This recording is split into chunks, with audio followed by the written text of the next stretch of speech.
Olá, tudo bem? Meu nome é Thiago, eu sou docente da disciplina de emergências da Unicamp e agradeço o convite da comissão organizadora do Comec-19 para falar sobre o papel do POX no doente crítico com Covid-19.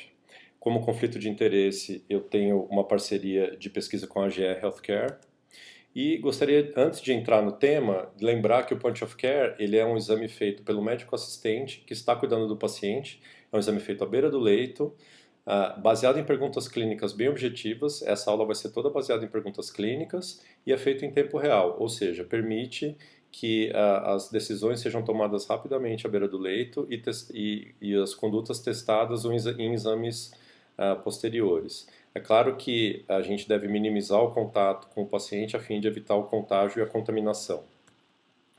Além disso, o Point of Care deve ser encarado como o quinto pilar do exame físico, junto com inspeção, palpação, percussão e ausculta, ou seja, ele é um aliado da propedêutica armada. Ele não faz o diagnóstico de Covid-19 e não exclui o diagnóstico de Covid-19. É muito importante essa ressalva. É muito importante também nós respeitarmos as normas de antisepsia e de higienização do aparelho. É importante você seguir o protocolo do seu serviço. Esses são os campos pulmonares a serem estudados. É importante lembrar dos campos posteriores, muito embora na UTI não seja muito simples a gente observar esses campos por causa da posição dos pacientes, do fato de estarem sedados. E a gente tem que se perguntar se existem achados sugestivos ao POX pulmonar. Um deles, recentemente descrito por Volpicelli, foi esse chamado de light beam.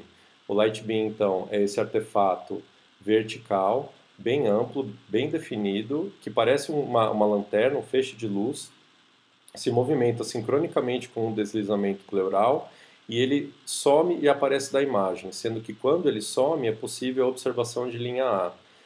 Ou seja, é um pulmão normal de entremeio com as alterações com vidro fosco já em curso no paciente com Covid-19. Aqui a gente observa algumas lesões que começam a aparecer no curso inicial da doença. Então, o light beam, muitas vezes a gente observa pulmão normal, não é incomum observar o pulmão normal de entremeio a outros tipos de lesão. Espessamentos pleurais com essa característica, espessamento e irregularidade, né? Com essa característica de pavimentação em mosaico. Algumas consolidações subpleurais também têm sido descritas. E quando o paciente está relativamente estável, não está com tanta dispneia, tem esses achados, mas sem tanta gravidade, sem tanto edema pulmonar, a Gattinoni e Marini fizeram uma classificação colocando esses pacientes no fenótipo L. O fenótipo L significa que esses pacientes têm complacência normal ou alta, têm um driving pressure mais baixo, podem ter dispneia leve a moderada também, não necessariamente precisam de assistência ventilatória mecânica invasiva e tem baixa resposta PIP, uma vez que o pulmão deles está com a complacência relativamente normal, sem perda de unidades de troca por edema pulmonar. Só que conforme a doença evolui, ocorre o aparecimento de edema pulmonar inflamatório, ou seja, esses pacientes evoluem para SARA, então, né, para síndrome da angústia respiratória aguda, com aparecimento de linhas B, que podem ser mais visíveis ou mais falecidas, como essa imagem aqui. As irregularidades pleurais, elas ficam mais intensas, aquelas imagens subpleurais também podem ficar mais intensas e até haver consolidações como essa aqui que está sendo representada na base pulmonar. É importante também observar, além da consolidação, a quase ausência de derrame pleural. Esse fenótipo, conhecido como fenótipo H, ele já possui uma complacência mais baixa, ou seja, um pulmão mais edemaciado, um peso pulmonar maior, a tomografia, tem um driving pressure mais alto, ou seja, eles ficam com variações de pressão mais altas conforme o volume corrente é oferecido ao pulmão. Geralmente são pacientes que estão em ventilação mecânica ou vão precisar dela e apresentam melhor resposta à PIP, uma vez que tem perda de unidades alveolares por edema que podem ser recrutadas através do aumento da pressão expiratória final. Então, além de avaliar a questão pulmonar desses pacientes, é importante também avaliar a parte hemodinâmica. E isso é feita de forma estruturada e o primeiro passo é avaliar a pré-carga do VD através da veia cava inferior. Aqui são as estruturas que a gente observa, e essa é a imagem de uma veia cava inferior normal.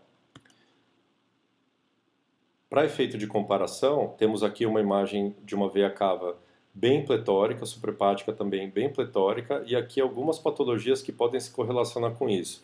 Lembrar que não só a hipervolemia pode fazer a cava ficar dilatada, mas qualquer outra causa que dificulte o bombeamento do sangue pelo VD adiante pode cursar com aumento da cava. Então, a própria ventilação mecânica, aumento da pressão intratorácica, o choque obstrutivo, cardiogênico, hipertensão intraabdominal, infarto do VD, pneumotórax e assim por diante.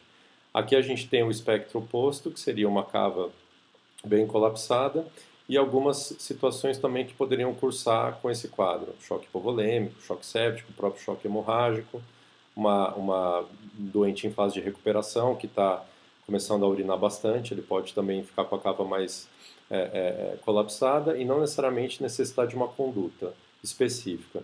Então a cava, ela nunca deve ser avaliada isoladamente, ela sempre deve ser avaliada no contexto geral e em combinação com os outros achados da ultrassonografia point of care. Aqui nós temos a janela cardíaca subcostal. Observe bem o tamanho das câmaras, como o VD é menor que o ventrículo esquerdo, como a contratilidade é vigorosa, como o relaxamento também é vigoroso. Observe o tamanho dos átrios em relação ao tamanho dos ventrículos, ok? E outra janela também, para compararmos, a janela paraesternal curta. Aqui a gente, então, observa o coração como num corte transversal, então ventrículo esquerdo, ventrículo direito, então ventrículo esquerdo está aqui, ventrículo direito, os músculos papilares. Observem também a relação entre os dois, como o septo ele bate sincronicamente com o ventrículo esquerdo, como a sístole é vigorosa, como a diástole também é vigorosa. E agora nós vamos comentar sobre algumas alterações encontradas nos pacientes em choque, que podem também ser encontradas nos pacientes com Covid, muito embora haja poucos ou quase nenhum relato na literatura com as alterações que eu vou mostrar a seguir. Aqui, por exemplo, é o que a gente chama de kissing walls, é um coração que está, entre aspas, batendo seco porque o volume sistólico está baixo. Esse tipo de alteração se correlaciona com a resposta de aumento de débito cardíaco à instilação de volume no leito venoso. Então, se o paciente está em choque e uma imagem como essa for encontrada, muito provavelmente esse paciente vai precisar de volume, talvez não só do volume, mas de volume para manuseio do choque. A miocardiodepressão tem sido muito frequente nos pacientes com COVID, né, o choque cardiogênico por miocardite. O derrame pericárdico com tamponamento, há alguns relatos de caso também, então é importante a gente observar. Ele pode ser observado tanto nessa janela quanto na janela subcostal, como eu mostrei anteriormente. E muitas vezes o infarto do miocárdio. Observem aqui essa parede septal já dilatada, discinética em relação à parede posterior e à parede lateral do ventrículo esquerdo. Todas essas alterações têm uma prevalência maior nos pacientes com COVID, exceto o kissing walls, que pode se correlacionar com algum componente distributivo séptico desses pacientes. Bom, nós vamos aqui então comentar rapidamente sobre dois casos clínicos. O primeiro é um homem de 33 anos com cefaleia, mialgia há 3 dias e febre, com dispneia e tosse seca há 1 semana. De antecedente, ele só é tabagista. O pulmão desse paciente, se a gente observar ele e imaginar essas imagens fora do contexto do COVID, não seriam imagens que chamariam muita atenção. Talvez aqui tivesse uma consolidaçãozinha subpleural, mas me parece ser um pulmão muito inocente. Só que era um paciente que estava dispneico, precisando de oxigênio, estava com taquipneia, e ele se enquadra no fenótipo L, tem uma complacência normal, o driving pressure baixo, uma dispneia leve a moderada, ele não estava entubado, mas se fosse entubado, provavelmente teria uma baixa resposta PIP. Só que quando a gente fez a ultrassonografia cardíaca, nós observamos uma dilatação do ventrículo direito com a retificação do septo interventricular, e aqui também a gente observa essa dilatação do ventrículo direito. Ao exame do membro inferior direito, do leito venoso, a gente também observou um trombo. Então, esse paciente, o diagnóstico final dele foi o COVID-19 mais tromboembolismo pulmonar.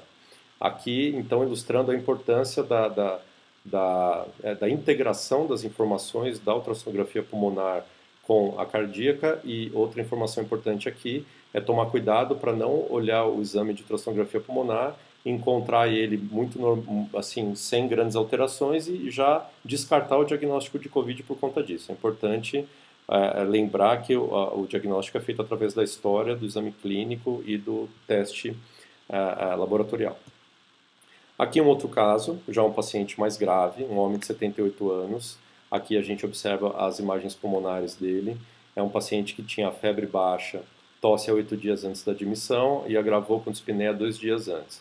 Hipertenso com obesidade. A gente observa aqui lesões com infartos subpleurais, com consolidações, subpleurais, já com bastante edema pulmonar, um pulmão branco praticamente. Aqui muitas linhas B coalescidas e aqui também uma irregularidade pleural bem importante, com já aparecimento de linhas B. E esse paciente ficou internado na UTI, ventilação mecânica, precisou ser pronado várias vezes, sempre com complacência ruim, grande necessidade de oxigênio, portanto, um paciente que se enquadrava no fenótipo H, complacência baixa, driving pressure alto e tinha a resposta adequada a PIP, precisou de PIPs altas. Aqui está a ultrassonografia da veia cava dele, então apesar de ser um paciente com muito edema pulmonar, não parecia ter um aumento da pressão venosa central. Ele tinha uma contratilidade até que preservada, mas tinha disfunção diastólica. E apesar de ele ter disfunção diastólica, ele tinha, a gente fez os cálculos de pressão de enchimento, ele tinha pressão de enchimento normal das câmaras esquerdas. Portanto, um pulmão muito inflamado, com essa veia cava normal, com pressão de enchimento normal, o diagnóstico final dele foi um COVID que evoluiu com um choque distributivo, um choque séptico, e foi sendo tratado com pronação. A gente acabou associando antibiótico, mas infelizmente ele acabou falecendo. Outras aplicações do POCUS, ele pode ser usado no acesso central, para guiar acesso central, não só na colocação do acesso, mas também na averiguação da posição do fio-guia e na posição do catéter propriamente dito. Então aqui a gente observa a agulha entrando no vaso, entrou, então é importante sempre fazer isso, observar a agulha dentro do vaso, aqui, certo? Outras aplicações úteis são no diagnóstico diferencial da piora respiratória hemodinâmica. Aqui nós observamos o sinal da praia, que é aquele encontrado no paciente com pulmão aerado com ventilação normal. Então, o sinal da praia significa o pulmão ventilado. Aqui a gente já observa um outro tipo de sinal, que é o sinal da estratosfera, que é indicativo de pneumotórax. Então, se o paciente tem uma descompensação súbita e você encontra um achado desse, é muito sugestivo que possa ser um pneumotórax. E aqui a gente observa outro sinal, que é o pulso pulmonar, que pode ser correlacionado com a telectasia ou com intubação seletiva. Portanto, logo após uma intubação, caso o paciente comece a ventilar mal, e se você encontra um achado desse, que são essas batidinhas da pleura, ela parou de movimentar com a respiração, está movimentando com o batimento cardíaco, isso é sugestivo de atelectasia ou de intubação seletiva. Quem quiser mais detalhes a respeito do protocolo do ultrassom da Point of Care no atendimento do COVID, pode entrar no site da Abramed, ele está disponível lá, e se quiser escanear esse QR Code, vocês terão acesso às videoaulas de palcos do núcleo de ultrassonografia Point of Care da Unicamp. Queria agradecer o nosso POCUS COVID Task Force, queria agradecer também a equipe da disciplina de emergências da Unicamp e a Abramed Brasil e Regional SP e parabenizá-los aí pela iniciativa. Mensagens finais, então. Use o POCUS como uma ferramenta propedêutica, não como diagnóstico. Capriche na higienização do aparelho. Tente ter um aparelho exclusivo para a COVID-19. Pondere sempre risco-benefício para não expor os pacientes, a equipe e a própria máquina à contaminação. E nunca interprete o POCUS em detrimento da clínica, ou seja, nunca abandone a clínica. Obrigado.